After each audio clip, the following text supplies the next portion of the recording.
આવી બધી દરેકની માતાઓ જાગૃત થઈ અને હોકાટા મારતી થઈ જાય છે ને, તો રામનું નામ જપ કરી લેજો. ધૂણવાની જરૂર નહીં. વગર ધૂણે તમારી માં તમારી જીબાને વાત ના કરતી થઈ જાય, મને મેળવીને કહેજો. કોઈ ધૂણ્યા વગર, કોઈ ધૂણ્યા વગર, કોઈ ડોકું હલાયા વગર, કોઈ શરીર હલાયા વગર અમથાય તે કદાચ તમારી માતા છે ને તમારી વાણી પર બેસી જશે. પણ જો જીભે દેવ આવી ગયું હોય ને તો જેટલી થાય એટલી વાણીની સંયમતા ખાસ રાખજો. આજે નોની નોની વાતે ખરાબ ગારો બોલતા શીખી ગયા છો ને, તો સંયમતા વાણીની ખૂબ રાખજો. બોલવા જાય એવા મિત્રો બોલતા હોય ને તો એમનો સંગ નહીં કરવો.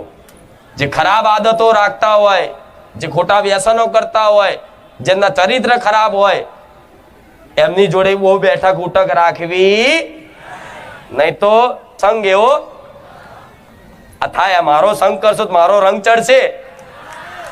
પણ ઘડીક મારો સંગ કરી અને પછી બહાર દુનિયાદારીનો કદાચ સંગ કરવા જશો ને તો મારા રંગનો તો પ્રભાવ તો રહેવાનો, પણ જે સમયે કદાચ તમને એનું ફળ, એનો અનુભૂતિ થવાની હોય ને, એકદમ જલ્દી થશે. વિશ્વાસ છે ને મારા બોલ ઉપર? તો બસ આ કરી રાખો. કશું જ કરવાની જરૂર નહીં, કશું જ ચોય હેરતા જવાની જરૂર નહીં, કશું જ નહીં. ખાલી રામ રામ રામ રામ રામ. મેં શું કીધું? દિવસમાં 1000 વખત ચાલુ કરો, 1000 થી ચાલુ કરો.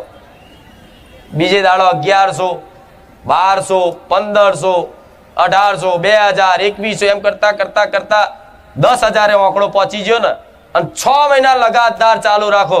જો કદાચ તમારા જીવનમાં નવા નવા ચમત્કાર થતા ના થઈ જાય, મને મેરેડિંગ કહેતો. અને આ વાતનો અનુભવ મારે લેવાનો છે. ફરી આ વાતનો અનુભવ મારે થોડાક સમય પછી આ અનુભવ લેવાનો છે.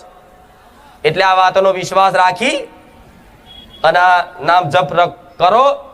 અને જાહેરમાં કોઈ પોતાની ગુપ્ત સાધના બતાવે કે ભાઈ શું જાદુ છે, અંદર કોને દુનિયા ચેક કરે છે.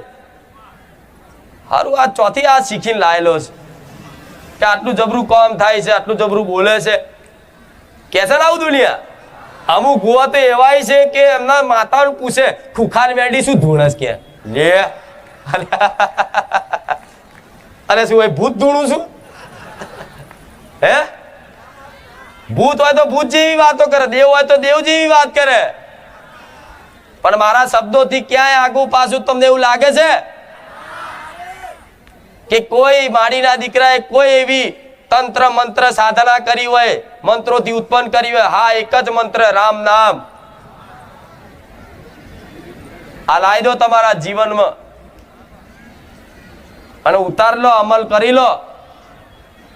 માતા કહીશ, મારે બોલવાની જરૂર નહીં પડે.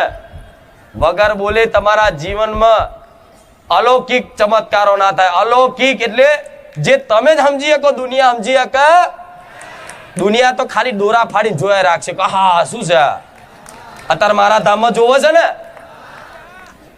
એવું તો શું ખવડાવે છે? બધા બસ ઘેટા બકરા જેમ કે દોડ દોડ જ કરે. કે છે ને આવું? માથું ગંજોરા ખરું, બેઠક નહીં લેતા, કશું નહીં કરતા, તો જમનું આટલું બધું થાય છે. લોકો તો લખવું પડે બેઠક લેવામાં આવશે. હું તો જાહેરમાં કહું છું, કઈ કોઈ નંબર જોવામાં, ગાણા જોવામાં આવતા તો જેવા મેરા ઉભરાય છે. કેમ? અહીં જે હૃદયમાં છે ને એ જ વાણીમ છે, અને જે વાણીમ છે એ જ હૃદયમાં છે. છલ કપટ કોને કહેવાય? પાખંડ કોને કહેવાય? કપટ કોને કહેવાય? જે કદાચ મનમાં કંઈક બીજું ચાલે છે અને વાણીમાં કંઈક જુદું બોલે છે, એના કપટ કહેવાય.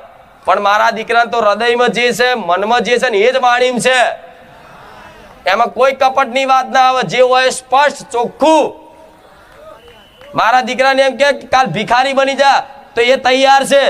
એટલે કદાચ ગર્વથી કહું છું, કદાચ મારા ધોમમાં આવો ને તો વિશ્વાસ રાખજો, શંકા કરતા નહીં. હું રોમ મારી મેરડી માતા બેઠી છું.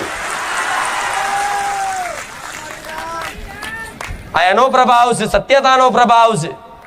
જો કદાચ આવું સત્યતા કદાચ પાલન રાખે ને જે ભુવા, તેમના તોય આવા મેરા થાય. ઢોલ વગાડીને આમંત્રણ ના લો ને તોય મેરા થાય.